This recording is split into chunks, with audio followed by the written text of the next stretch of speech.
Olá, tudo bem? Boa noite. Está começando mais um programa Bate-Papo de Terça, nesta terça-feira maravilhosa, nesta terça-feira gostosa, né? Toda terça-feira, depois de um carnaval, né? A gente está aqui agora começando, incentivando, trabalhando bastante, não é, doutor Evandro? Uma boa e excelente noite a todos vocês que nos acompanham aqui no Bate-Papo de Terça. E o Wesley, rapaz, depois desse carnaval todo... Você foi pular carnaval, Wesley? Eu fui pular carnaval, aproveitei... Fui nas matinês. E uma noite a gente foi aproveitar o carnaval também. Pessoa depois que tem filho se corrige, né? Entra no eixo, na linha, né? Faz parte, mas a gente está ali trabalhando. E nessa. E você, pulou carnaval? Nada, meu. Eu trabalhei bastante assim. Quando o pessoal pulava, eu estava trabalhando. Foi trabalhar no carnaval. Eu imagino se estava fantasiado ou não. Fui! Olha, mas graças a Deus deu tudo certo. E nós estamos aqui no nosso Bate-Papo de Terça, que é um programa feito para você com todo carinho. E hoje nós trouxemos um amigo especial hoje, Wesley. Maravilha! Um amigo querido aqui. Antes de a gente apresentar ele, vamos entrar ali. Você que está nos assistindo agora, clica em compartilhar. Ó, a gente vai entrar já ao vivo. A gente está aqui, está ao vivo. Vamos compartilhar nas nossas páginas. Se você quiser pegar seu celular, já compartilhar com os amigos. Pedir para os amigos também estarem nos acompanhando aqui. Ó, compartilhar, eu vou escrever a publicação aqui. Estou compartilhando nas minhas páginas. Vou compartilhar nas páginas dos meus amigos, né? Que está aqui. Para que durante a programação a gente vai estar compartilhando. E você pode estar participando, pode estar mandando um alô, pode estar mandando um recado. Paulo Dourado. Paulo Dourado. Agora é um escritor. E dos bons. E está aqui com a gente hoje participando. Deixa eu diminuir aqui o som, porque senão daqui a pouco dá eco. E deixa eu falar uma coisa para você. Quero agradecer ao Paulo, porque ele também é nosso companheiro de Rotary. Para quem não sabe, tanto eu quanto o Wesley somos rotarianos.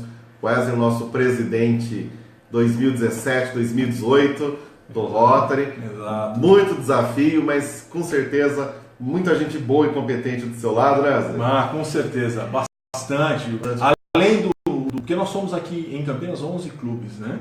E somos todos irmãos e amigos, companheiros, trabalhamos num único foco, fazer o bem para o próximo. Isso para nós que é o mais importante. Exatamente. E com certeza, com a ajuda dos meus companheiros do clube, dos companheiros dos seus clubes também, com certeza faremos um trabalho maravilhoso, né? Com na nossa gestão. E para mim é uma alegria muito grande ter um companheiro do meu clube, que é o Campinas. Para quem não sabe, o Campinas é o clube mais antigo, né, da cidade. Temos 80... Um dos primeiros do Brasil. Né? É um dos primeiros do Brasil em Rotary Club. Temos 85 anos de Rotary, se não me engano. Sim. Né? E está aqui o nosso querido Paulo Dourado, né? Menino de ouro, não é à toa que é dourado. Mais conhecido como Golden Paul. Golden Paul. Olha, maravilha. É, o Golden Paul. É isso aí. Paulo Dourado, que é formado em gestão ambiental e foi ter um viés do livro voltado para a área social. Como é que chamou o livro? Chama Negócios Sociais, além da caridade do lucro, conhecer o bem para fazer o bem.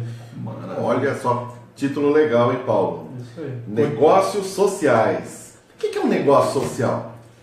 Então, primeiramente, queria agradecer aqui a oportunidade de estar divulgando meu trabalho, Negócios Sociais, que eu gosto um tanto, né?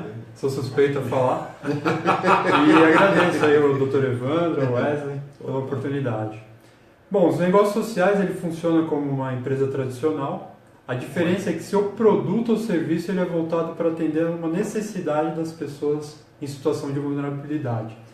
É diferente de uma ONG, diferente de uma cooperativa. Eu acho que para entender o que é negócio social é melhor não fazer nenhum tipo de associação. Mas nós causamos impacto através da venda de produtos e serviços. Tá? O que é a situação de vulnerabilidade? Pois é, né? Existem, eu acho que mais de 68 indicadores para falar do tema do que é pobreza, né? Certo. É pobreza, então. Né? Teoricamente é pobreza. Mas existe qual indicador que a gente vai usar para falar se é ou não pobreza, né? Existe mais de 68. Porque às vezes, desculpa até te interromper, mas às vezes, por exemplo, em determinado contexto social, a pessoa ela vive num limite, mas não é pobreza, né? Então ela não está em vulnerabilidade. Acontece isso? É possível? Sim, é possível. Hoje mesmo eu estava vendo uma entrevista, se eu não me engano, o Ronald Reagan, o presidente dos Estados Unidos, o objetivo dele era dar um frango para cada família comer por semana no governo dele, né? E hoje em dia você vê assim, qualquer pessoa tem condições de comprar um frango, até mesmo uma pessoa, um pedinte de rua, ele tem condições ali de pedir durante um dia e no final do dia ele tem condições de ir no supermercado e comprar um frango. O governo do Fernando Henrique Cardoso também teve essa proposta, né? Sim. E que tanto que a gente dizia que o prato passou de ser o bife para ser o frango, né? Uhum. Então, na verdade, começou então com o Ronald Reagan. Sim. Em 85, ali 1985, né? Sim. E tal. Então, assim, para mim, o que vai determinar se a pessoa está no estado de pobreza ou não é o valor ali, o quanto que ela ganha, não é o quanto que ela tem, mas sim o contexto social e cultural, principalmente cultural, que ela vive. Né? Aquela determinação, não sei se é da ONU, mas de algum órgão, que pessoas que ganham menos de $1 por dia determina que a pessoa é pobre ou não? No meu entender, não. Tá. No meu entender, não. Por quê? É uma coisa que até eu posso explicar mais à frente nos negócios sociais, no contexto dos negócios sociais. Perfeito. Mas, por exemplo, se uma pessoa ela pode comprar uma semente por um centavo e plantar na casa dela e depois de um tempo colher ali aquela verdura, aquele produto, aquele alimento. Mas ou ela pode pegar aquele 1 centavo e beber, fazer o quê? Né? Beber, né? Então é muito do que a pessoa faz com o que ela tem. E é legal você falar isso, porque também existe a variação cambial, porque $1, por exemplo, no Brasil é R$3 e alguma coisa. Mas, por exemplo, eu estava vendo, R$1 na Venezuela são 170 bolívares. O litro da gasolina pura custa 38 centavos de real. Então, olha a variação cambial, né? E, né, por exemplo, $1 no Brasil não é nada. Mas $1, por exemplo, na Venezuela é muito dinheiro. Na Índia, por exemplo, né? Sim. Então tem toda uma situação realmente cambial, cultural. Não dá para dizer, então, que as pessoas que ganham $1 por dia são pobres. Sim. Até mesmo porque, assim, os negócios sociais, ele começou em Bangladesh e teve uma amiga minha que foi um tempo atrás. Lá tem hotel de 4 estrelas a $5 por dia, diária. Diária. Ou seja, a variação cambial é grande. O que é gorjeta dos Estados Unidos é a diária, num hotel de 5 estrelas. Exato. Inclusive os negócios sociais, adiantando, já ia falar um pouco mais para frente, mas lá em Bangladesh existe plano de saúde onde uma família com 4 pessoas paga o equivalente a $4 por ano. Por ano? Nossa, por ano. Mas como é que é possível isso, Paulo? Então, esse também é um assunto. Eu fiquei curioso. Vamos trazer esse plano pra cá, né? Ou vamos pra lá. Não, eu prefiro trazer pra cá. Para mim, o grande diferencial dos negócios sociais é que a gente tem que pensar em rede. O que um pobre precisa para se reerguer socialmente, né? Essa é uma pergunta que eu sempre fiz. Eu brinco às vezes, porque se juntar todas as ONGs que impactam as pessoas, acho que o mundo teria 25 bilhões de pessoas, na verdade, porque impacta, às vezes tem uma ONG que impacta 100 mil pessoas, mas é num determinado aspecto da vida daquela pessoa. Sim. E o contexto, e o negócios sociais, né, proposto pelo Mohamed Yunus, ele tenta abordar todos os aspectos do que uma pessoa necessita para se reerguer socialmente. Então, bom, pode falar. Por exemplo, ele conseguiu um preço de um plano de saúde a $4 por ano, porque ele pensou em toda a cadeia por exemplo, a pessoa precisa ter uma boa alimentação, isso vai reduzir o custo lá no final do plano de saúde. Com certeza. Então ele criou uma empresa para alimentação, uma empresa para a área de água, uma empresa para a área de investimento, habitação.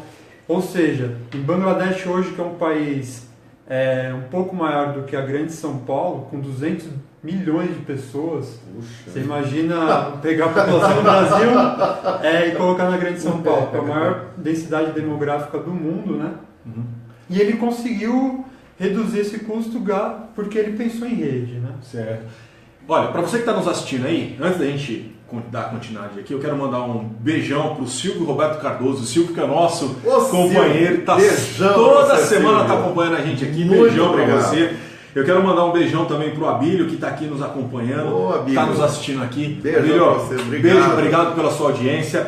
Você que está nos assistindo aí, clique em compartilhar, compartilha na sua página, compartilha na página dos amigos e convide os amigos para estarem com a gente aqui nos assistindo nessa história. Mandar né? um beijo para Rose Egito, que é presidente de uma entidade lá em Recife, né, que é Fundação Rose Egito.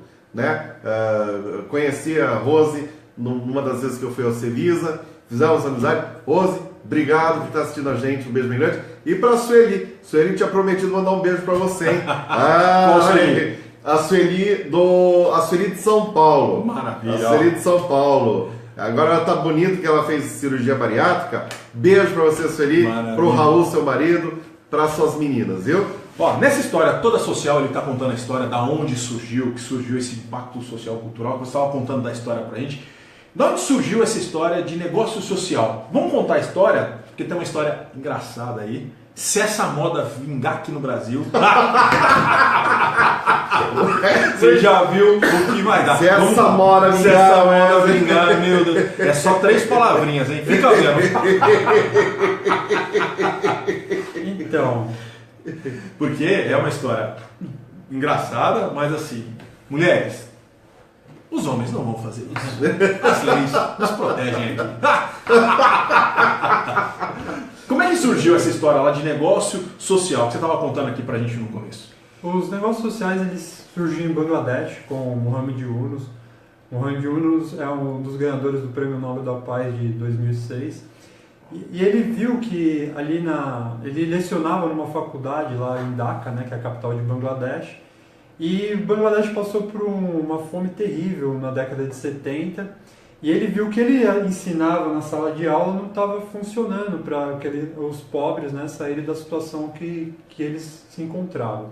Então ele foi pesquisar uma aldeia em Bangladesh onde tinham 42 famílias e ele examinou como que aquelas famílias faziam para sobreviver. Né? Uhum. Ele identificou que elas pegavam um dinheiro de um agiota, aí fabricavam um banquinho de bambu, comprava o bambu do mesmo agiota, fabricava e vendia para o mesmo agiota. Ou seja, aquela situação elas se tornavam praticamente escravas. E ele viu o montante que essas mulheres pegavam e era o equivalente a 27 dólares. Ele tirou do próprio bolso, emprestou para aquelas mulheres e, surpreendentemente, ele recebeu de todas, né? Com juros bem menor do que o agiota cobrava. E ela ficou livre para vender o banquinho para quem ela bem entendesse. E com isso ele tirou essas 42 famílias, né? Abaixo da linha da pobreza, de uma situação de miséria mesmo. E o negócio foi evoluindo. Hoje o microcrédito, né, como é chamado, olha, ele atende mais de 40 milhões de pessoas pelo mundo. Inclusive no Brasil. Aqui nós temos, eu acho que é o Banco do Povo, o microcrédito, nós temos algumas... O Banco Pérola, né? Banco Pérola? Um dos mais conhecidos aí dentro dos negócios sociais. Por que é Banco Pérola? É só sofrimento? Tem uma... Banco Pérola foi um dos primeiros negócios sociais aqui no Brasil. Todo mundo tem como uma referência nos negócios sociais. Olha, a gente vai procurar os investimentos sociais, você tem essa oportunidade. realidade, tanto o município quanto o estado, alguns estados e algumas cidades acabam tendo esse investimento para o desenvolvimento social daquela região, daquela situação. Porque, claro, que quando a gente fala, nós estamos pegando hoje uma linha de crédito, se a gente falar, para uma costureira, ela precisa de R$1.000 para poder desenvolver, como o Mohamed lá atrás, ele emprestou $27 e conseguiu desenvolver aquelas mulheres para desenvolverem os banquinhos, né? Então isso faz um trabalho social, um trabalho forte na sociedade. Por quê? Porque os juros é menor, não tem o capitalismo envolvido. E outra coisa, às vezes, Wesley, a pessoa não tem, por exemplo, uma garantia para dar. Sim. Né? Não tem um imóvel para dar, eu não tenho, às vezes, uma atividade profissional registrada, preciso R$1.000 para costura ou para ser uma confeiteira, né? E tal. E o engraçado que o Paulo falou uma coisa que eu achei super interessante. Não, a inadimplência é zero. Todas devolveram. Sim. Né? E a gente percebe, me corrija se eu estiver errado, mas que esses microcréditos, esses bancos, também tem uma inadimplência baixíssima, né? Sim. Porque... É um modelo que para emprestar, então... Eu acho que já faz um funil ali para as pessoas que têm uma boa índole mesmo para pegar um empréstimo, né? Porque a pessoa ela é crédito solidário. O que é o crédito solidário? Para uma pessoa pegar um empréstimo, ela tem que pegar mais 3 pessoas que queiram o empréstimo, né? Eu quero agora. Até para a gente poder entender como é que funciona essa parte de crédito, que a gente vê Banco São Paulo, um monte de bancos por aí estão emprestando. Você vai em algumas, até eu acho que na prefeitura aqui, eu acho que até tem a linha de crédito para isso. Fica Banco do Povo, Banco né? do Povo, assim, você acaba pegando essa linha de crédito, mas eu não sabia. Então você para emprestar, você precisa trazer mais 2 ou 3 solidários também. Sim, isso. Mas isso daí é lá em Bangladesh. Aqui alguns bancos adotam isso, né? O próprio Banco Pérola que eu citei adota, mas outros bancos nem todos adotam esse critério, né? Que é o crédito solidário. Né? Esses outros 3 que eu trago funcionam como meus avalistas ou não? Não. 5. É solidário. Ou seja, se eu não pagar, o outro vai ter que pagar, o grupo vai ter que cotizar. Mas então a bondade não é tanta assim, tem uma lógica. Sim. Mas em Bangladesh, assim, por incrível que pareça, né, como eu falei, 27 pessoas pegaram, 27 mulheres pegaram o empréstimo e pagaram. E aí ele foi aperfeiçoando o sistema e chegou nesse sistema de crédito solidário. Mas as pessoas não pagam com uma situação mesmo emergencial, ou seja, a casa dela pegou fogo, ou aconteceu alguma calamidade. Inclusive o Mohamed Yunus fala que uma das piores coisas das pessoas pobres é que sua vida não está protegida contra choques econômicos, né? Então às vezes a pessoa fica anos, às vezes, para construir uma casa, para ter uma casa, para ter ali uma reserva financeira, e isso pode acabar em segundos, né, minutos, num incêndio, por exemplo. Então, um dos negócios sociais também, uma das empresas que o Mohamed Yunus criou é na área de seguros. Né? Olha que bacana, na área de seguros. Importante. Que aí você pode fazer. E como é que é a história da vaca lá em Bangladesh? Olha só, que aí a gente vai falar, mulheres, prestem atenção. Como é que é a história da vaca? Certo. Então, para mim, o maior impacto, né, que o negócio social proporciona não é na área social, é na área cultural. Né? Eu acho que o microcrédito é um meio para impactar culturalmente mesmo. Né?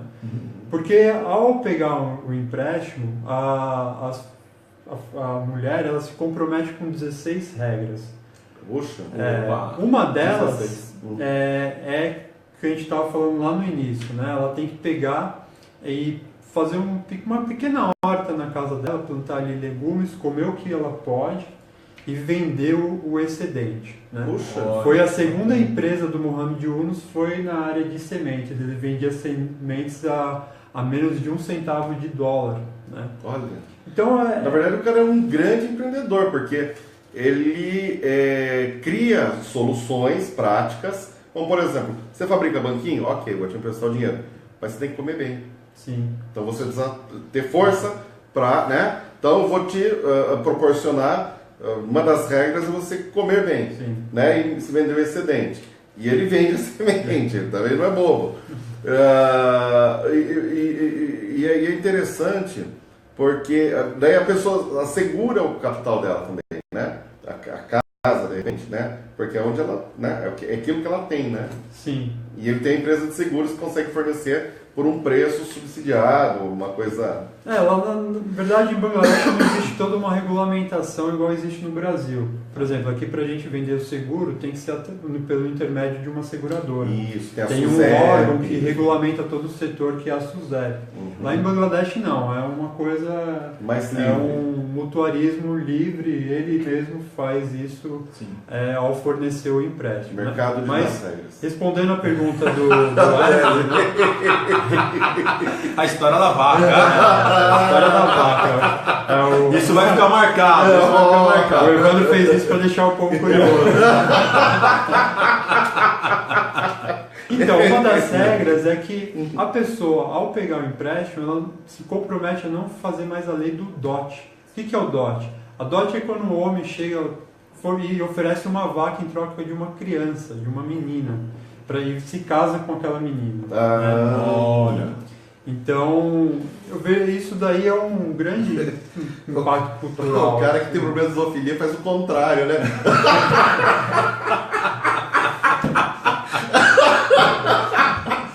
Mas deixa a vaca pra mim. Nem me faz. E fala pra mim, e quando o cara quer largar, o que ele precisa fazer lá na Índia? Então, ele basta dizer pra mulher 3 vezes. Presta atenção. Ele precisa dizer 3 vezes pra mulher, hein? Presta atenção. Eu não quero mais estar casado com você. Uma vez. Se ele falar 3 vezes... Separou e é o suficiente pra mulher ir pra fora da rua, de casa, né? Ir pra rua. Você imagina, né? Saiu de casa trocado por uma vaca, você acha que a família vai receber de volta? E ela fica muitas vezes numa situação mais... de pobreza extrema, né? Extrema, como pedinte, né? Para sobreviver tem que ficar como pedinte na rua, com os filhos. Hoje em dia reduziu muito a questão de castas lá, né? Porque isso é um problema social tão grande, Wesley, que antigamente tinha a questão das castas, né? Tinham algumas castas e tal. E eu fico pensando, por exemplo, hoje deve estar um pouco menos isso. Há muitos anos atrás, o problema social que isso impactava, porque dependendo da casta que você fosse, você era considerado nada. Tinha os intocáveis, por exemplo, né? Que eram aqueles que cuidavam da limpeza do lixo, de lidar com mortos, com fezes de animais. Uma mulher dessa, a única esperança acho que ela tinha de encontrar um bom casamento, né? E ela desprezada, sim, aí você era uma morte social e até a vida colocada em risco extremo, né? Sim. E aí você imagina numa sociedade dessa, onde a gente tá levando um tom aqui mais ameno, de conversa, de distração, mas você imagina isso na sociedade onde você foi trocada por uma vaca para se casar, então ele chegou, trocou uma vaca pela mulher, se casou com ela, e quando ele se enjoou da mulher, ele simplesmente separa, joga ela ao vento, joga ela à rua. Imagina numa sociedade que tudo e coloca numa situação dessa, né? É um caso muito sério, que as pessoas, a gente tem que pensar realmente no próximo. E aí esse professor viu essa identificação e ele colocou, em troca, ele só emprestava o dinheiro, deixa que as famílias não fizessem mais essa troca. É isso? Sim. Esse escambo? Sim. É que é um escambo. Trocar mulher por uma vaca, nossa, não tem lógica. Mas nós olhamos por esse lado porque a cultura deles lá é diferente. Claro, nós temos que olhar a cultura de cada um deles. Claro que a gente precisa incentivar para que as coisas mudem, para que as coisas vão melhorando. Mas esse professor é um professor que a gente tem que bater palmas para ele porque ele incentivou a não descriminalização da mulher lá, de uma certa forma. Né? A valorização da mulher. Com certeza. Com certeza. E, voltando assim, ele fala que ele complementa a obra de Adam Smith, né? Que o Adam Smith, ele fez o Riquezas das Nações, que é bem conhecido, Riquezas das Nações, mas anteriormente ele escreveu um outro livro também que ninguém fala muito aqui no Brasil, que é Teoria dos Sentimentos Morais. Ou seja, o que é a mão invisível que o Adam Smith fala, né? é simplesmente esse sentimento moral, né, que é formado pelo cristianismo, a filosofia grega e o direito romano. Ou seja, é um mercado livre? É livre, mas você nunca viu vender criança para pedófilo. Né? Então quer dizer, não é tão livre, tem essa mão moral, né? Sim. Eu até troco por uma vaca, mas não vendo para pedófilo. São coisas distintas. Que aí ele conseguiu trocar, né? Depois disso daí. Trocar por fazer com que as pessoas caminhassem para isso. E isso ele montou uma empresa para isso, né? Que foi dos grãos que ele fez o empréstimo, não é isso? Não, primeiro ele começou a fazer o empréstimo, ele teve grandes dificuldades lá, porque você imagina você chegar para um banqueiro em Bangladesh e falar, ó, tô querendo emprestar para pessoas que não têm nenhuma garantia, né? Exatamente, não tem propriedade, não tem um carro. Sim. Né? E ele teve que ser avalista de algumas pessoas lá no início, e hoje já tem o Grand Bank, como é chamado, né? Que é o maior banco de microcrédito do mundo. Mas eu vejo o Yunus como um grande visionário, porque a gente está falando de um país de mais de 1 bilhão de pessoas. Não, 200 milhões. Bangladesh. Ah, não, só Bangladesh? Sim. Não, então não é a Índia toda. Não. Muitas pessoas confundem, mas Bangladesh foi separado já da Índia. Olha aí, o retardado aqui achando e eu já estava querendo vender para a Índia inteira. Não, mas se você for ver a quantidade de pessoas que tem lá, é muita gente. É o tamanho do Brasil, né? E é a maior densidade demográfica do mundo, né? Porque é o Brasil condensado no estado de São Paulo, é isso? É na Grande São Paulo. Na Grande São Paulo? Meu Deus. A Grande São Paulo, nós falamos hoje que nós temos 20 milhões de habitantes. É isso aí. Imagina você 10 vezes mais. 10 vezes mais. É gente subindo em cima do outro. Se eu não me engano, são 187 pessoas por quilômetro quadrado. Caramba, é muita gente. Muita gente. Não é fácil. Agora, Paulo, e as moedas? Por exemplo, a gente às vezes, não sei se você viu isso, Wesley, às vezes alguns morros, né, que a gente chama agora de comunidade, mas não deixam de ser favelas, né? Desenvolveram moedas próprias.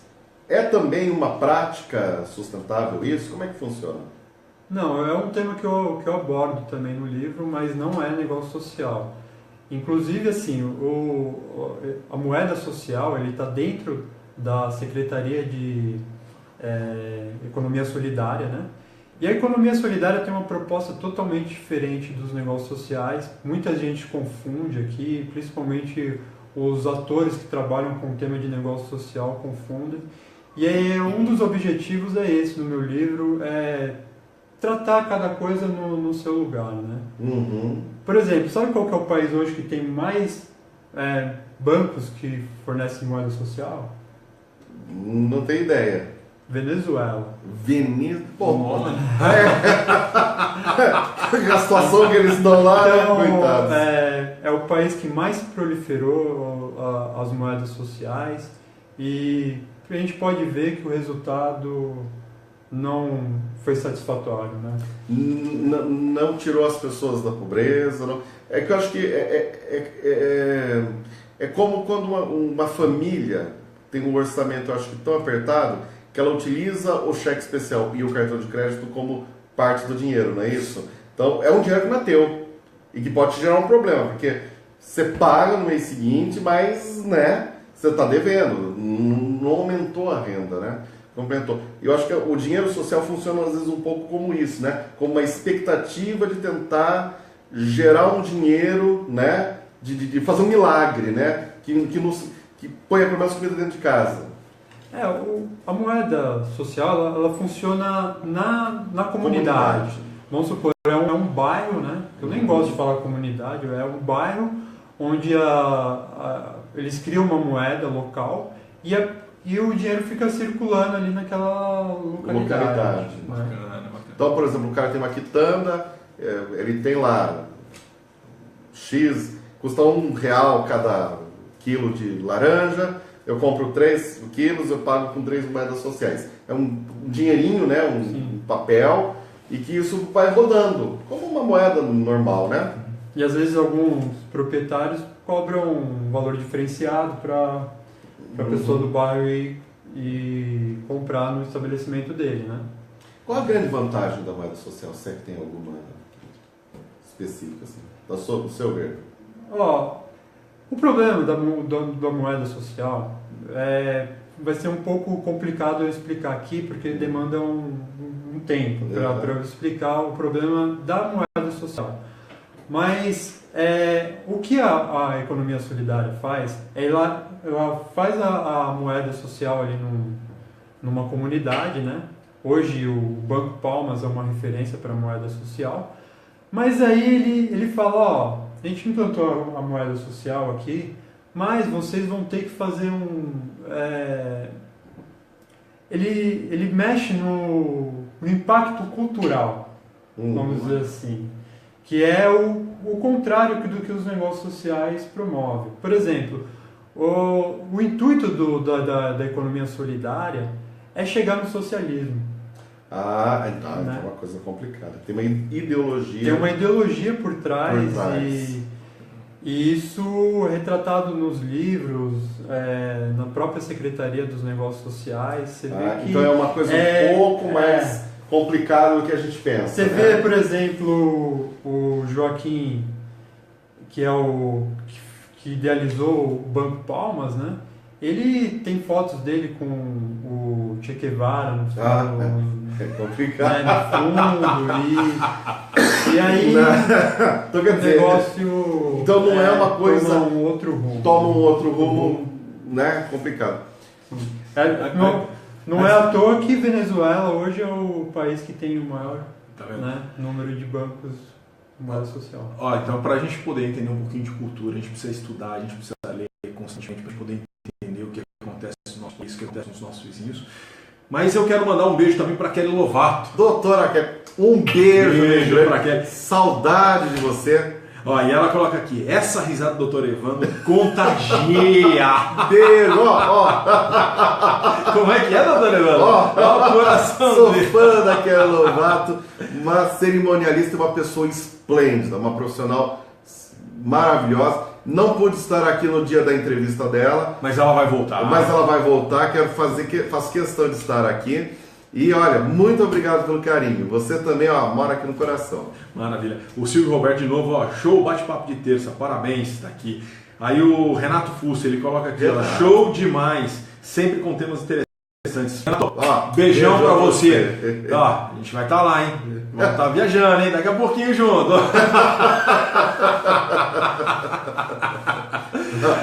É bacana, é bom demais. Você que está nos assistindo aí, clique em compartilhar, compartilha nossas páginas.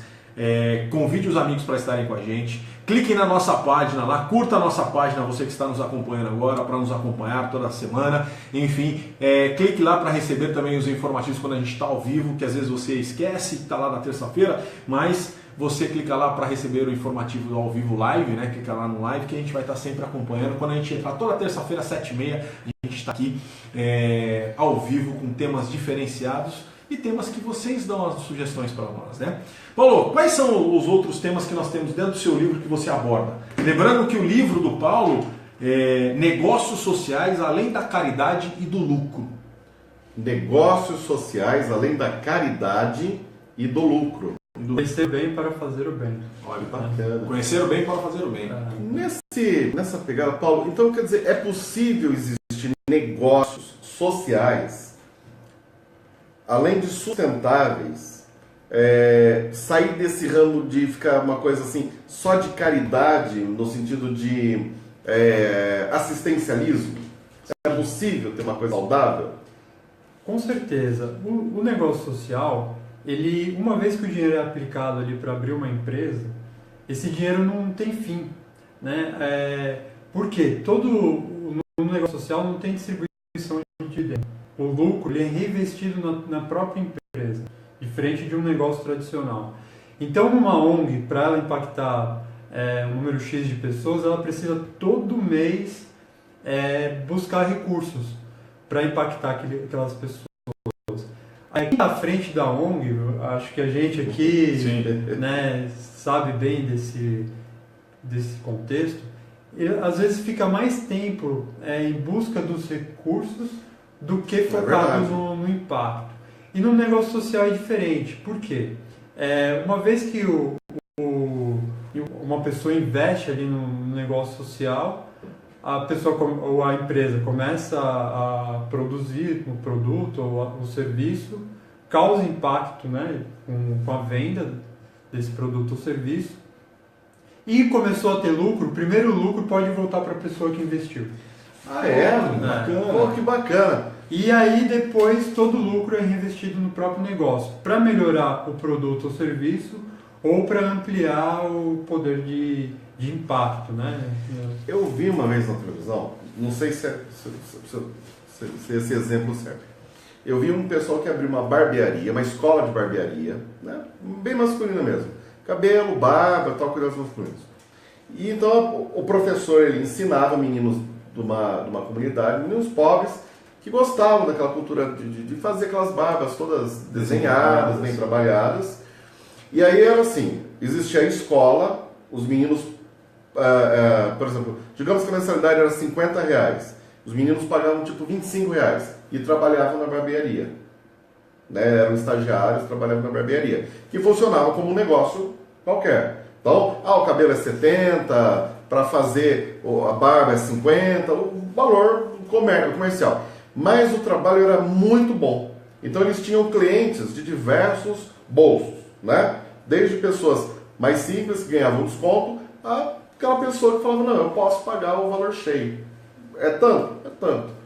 Esse é um negócio social que você está falando ou não? Ou é algo completamente diferente? Não, dos recursos que o negócio social pode utilizar para tornar o produto mais acessível é o que nós chamamos de subsídio cruzado. Ou seja, eu tenho uma corretora, né, uma corretora de seguros posicionada como um negócio social. Eu vendo seguros para catadores de material reciclado, eu vendo para algumas cooperativas, né, faço um trabalho lá de planejamento financeiro dessas pessoas, falando sobre futuro, planejamento familiar, né? E vendo seguros tradicionais, seguros de automóvel, seguro de vida, empresarial, enfim. Com os seguros, com o lucro, né, dos seguros tradicionais, eu posso manter a corretora e eu cobro o mínimo possível para as pessoas em situação de vulnerabilidade, para o pessoal daquela ONG. Porque se eu fosse repassar todo o custo para eles... E talvez eles não pudessem acessar o seguro. Eles não se tornariam inviável. Ou eu teria que pensar em impactar um número muito grande de pessoas e eu ia reduzir a qualidade do impacto que eu estaria causando. Não daria para eu falar sobre planejamento financeiro, sobre planejamento familiar com as pessoas. É meio Robin Hood? O rico, não, mas meio Robin Hood no sentido de o cara que faz o seguro... Quem paga mais pode mais. Quem paga mais pode... Quer dizer, quem tem mais poder paga mais, e quem tem menos paga menos? Não, eu não vejo que é dessa forma. A pessoa ela vai pagar o preço, um produto de qualidade, né? Tem que ser um produto de qualidade e acessível também. Não é porque é um negócio social que as pessoas vão comprar da gente. É um fator a mais? É um fator a mais. Se tem um produto ali com o mesmo preço e qualidade, entre um negócio social e um negócio tradicional, qual que você escolheria, Wesley? Não, sempre o mais barato, né? Se você tem mas se é o mesmo preço, você sabe que uma empresa faz algo a mais pela sociedade, o outro... Não, você acaba indo pelo lado social, com certeza, que pesa um pouco mais. Você fala, tem uma instituição que é mantida por esse... Né? A gente vê nos supermercados, às vezes tem isso, né? Você vai num suco, por exemplo, tem um suco que parece que ajuda uma entidade. Aí você vai, justamente você compra ele porque você sabe que uma parte vai ser revertida para o bem, né? Ou campanhas mesmo, a gente vê às vezes na televisão, você fala, tá, eu tenho R$100 para comprar um negócio. Aí você vê uma campanha que diz, olha, parte disso vai ser revertido para a ONG, para a entidade e tal. Você acaba comprando aquilo, porque tem toda essa responsabilidade, né? O que eu acho que é uma coisa muito bacana, né? Você fala, poxa, que legal. Você pesquisa um pouco, saber se a entidade é séria, mas, né? É isso que eu quis dizer no sentimento moral, né? Quando a gente está ali em frente a uma glândula, a gente às vezes nem faz isso conscientemente, mas Um tempo atrás teve um sabonete aí uma marca, né, de sabonete que ficou meio desacreditada pelo consumidor e as pessoas boicotavam aquela marca, né? Por quê? Porque na cadeia de produção identificaram que eles utilizavam de trabalho escravo. Nossa! Foi divulgado isso e eles sofreram com a própria penalidade dos consumidores, né? Os próprios consumidores penalizaram aquela empresa. Tem uma rede também de lojas que é muito comum na Europa e tal, e tem aqui também, e que tinha trabalho escravo. Era uma rede de roupa muito famosa no mundo todo, uma das maiores, né? E que lá em São Paulo pegaram trabalho escravo, né? Sim. Então, quer dizer, realmente, eu entendo que você diz isso. Tem uma penalidade. E eu vejo assim que também existe um mito, né, das grandes empresas, porque as grandes empresas, toda empresa tem um objetivo social, né? Eu vejo que tirando a indústria de cigarro e de bebida alcoólica, eu não consigo ver um outro tipo de segmento que não cause um impacto positivo para a sociedade. É claro que tem algumas, às vezes está sujeito uma empresa causar algum impacto negativo para a sociedade, mas aí vem o sentimento moral, né? Às vezes a própria ganância do empresário, vamos dizer assim, para ganhar mais mercado, vai fazer com que ele minimize aquilo para conquistar mais consumidores, né? Com certeza. Como é que convencer hoje o empresário a fazer o investimento social, né, transformar o negócio dele em negócio social, quando ele olha para o negócio dele e ele tem medo de arriscar, né? Porque ele tem medo de fazer um investimento. Porque ele vai tirar a rentabilidade, teoricamente, do negócio dele para fazer um bom atendimento, mas ele tem que ter um lado que vai sobrepor para ele fazer aquele atendimento. Porque é cultural, né? Quando a gente fala com os nossos empresários, a gente vê pelo lado social, a gente vê pelo lado de impostos hoje que os nossos empresariados acabam pagando, que eles são absurdos, que são pesados, que poderiam ter uma carga tributária muito menor. É engraçado que tem uma rede nossa, uma rede que está embora do Brasil, está indo embora, presta atenção, ela está indo embora do Brasil.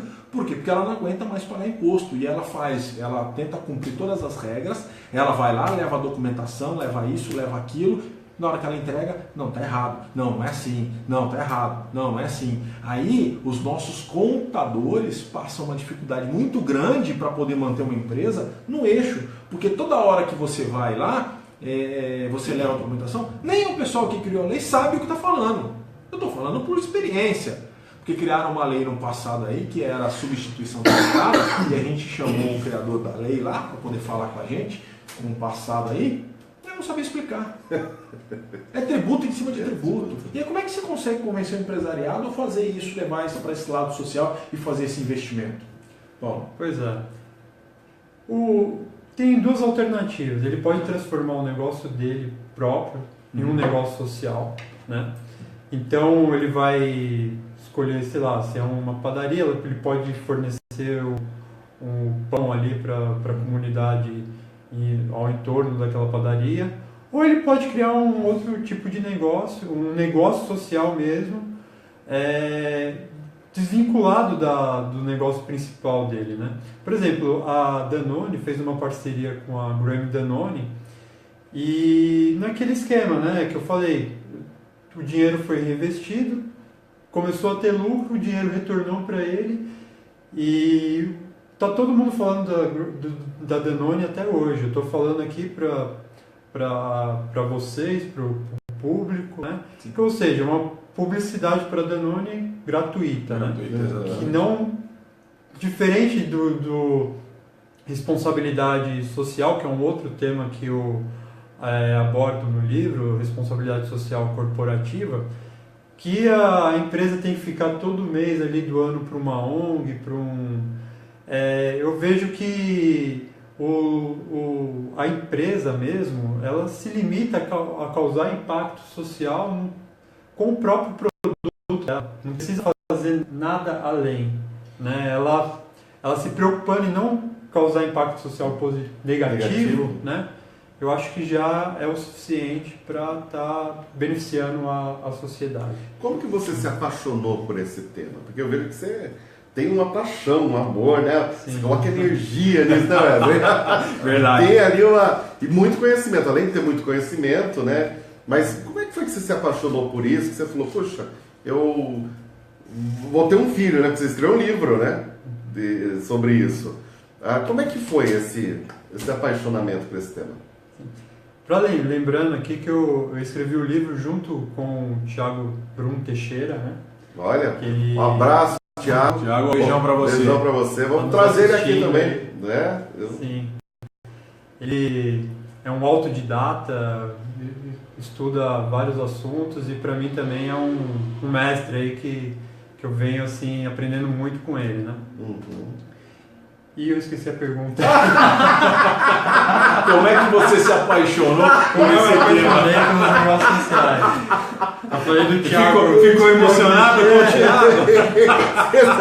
Não tem problema. Ô Bruno, ó, você tá vendo? Você mexe com as emoções do garoto.